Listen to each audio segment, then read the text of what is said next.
Bonjour à tous. Cela ne vous a pas échappé, mais il y a de plus en plus d'articles qui parlent des pénuries présentes ou à venir et qui toucheraient des biens essentiels à notre société,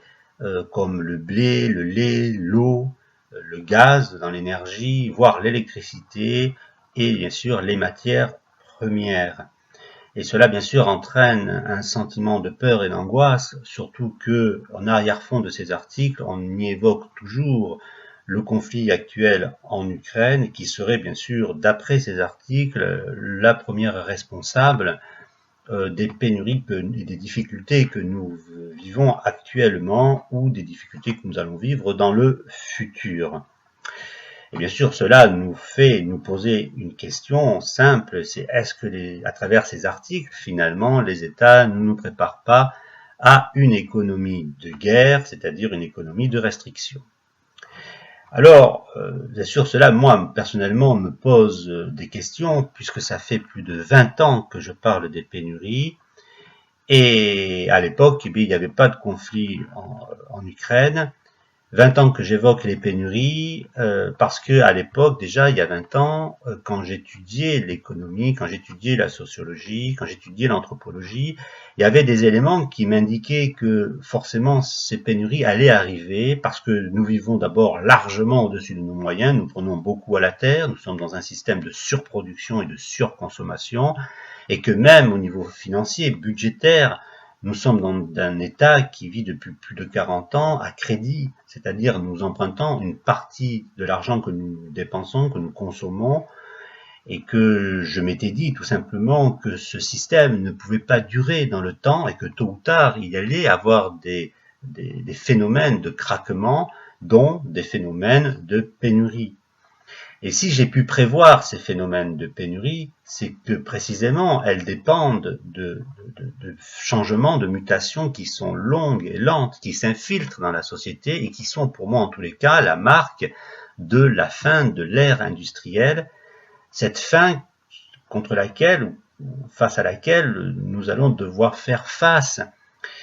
Et ce sont bien sûr, comme je vous l'ai dit, des phénomènes lents et longs. Alors je sais que quand on fait notre chronique, le lendemain, il ne va pas forcément se passer quelque chose. D'ailleurs, c'est ce qu'on me disait il y a 20 ans. On en a encore pendant de longues années. Sauf que j'aimerais vous rappeler,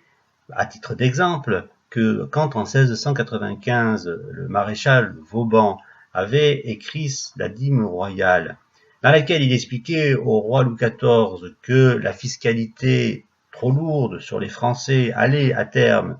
provoquer des troubles populaires, voire une révolution. À l'époque, on ne l'a pas cru, et même on l'a sanctionné. Et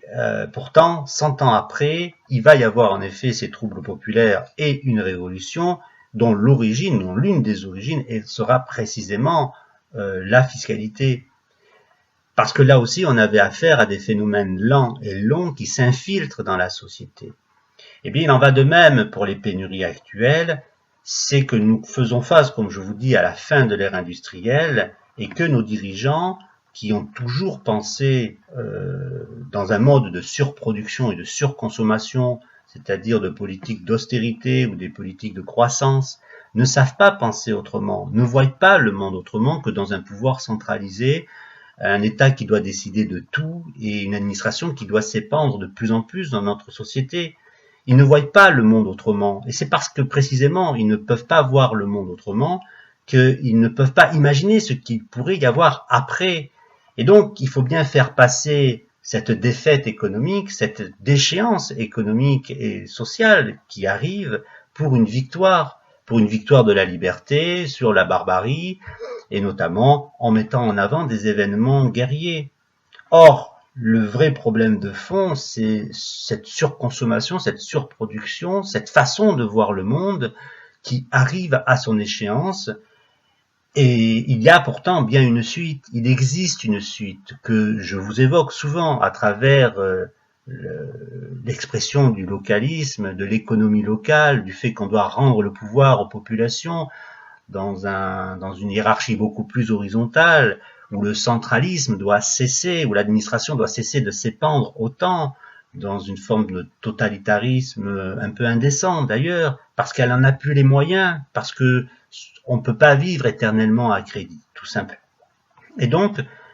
comme ils ne sont pas capables de penser ce nouveau monde, ce monde qui arrive, ce monde qui émerge, que les citoyens, déjà ici et là, commencent à faire naître, eh bien, il va falloir faire passer leurs défaites pour des victoires.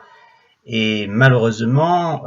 il va falloir faire passer ce mauvais cap que l'on va devoir affronter, et notamment le front des pénuries,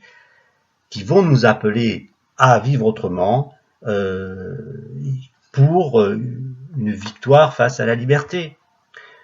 Mais nous, on n'est pas dupes, nous on sait ce dont il en retourne, et c'est pour cela d'ailleurs que je vous ferai 2 vidéos sur le localisme, pourquoi il va naître en France et comment il naîtra en France. En attendant, eh bien, je vous souhaite de pouvoir faire face aux événements, de rester solidaires entre vous. À très bientôt. Merci.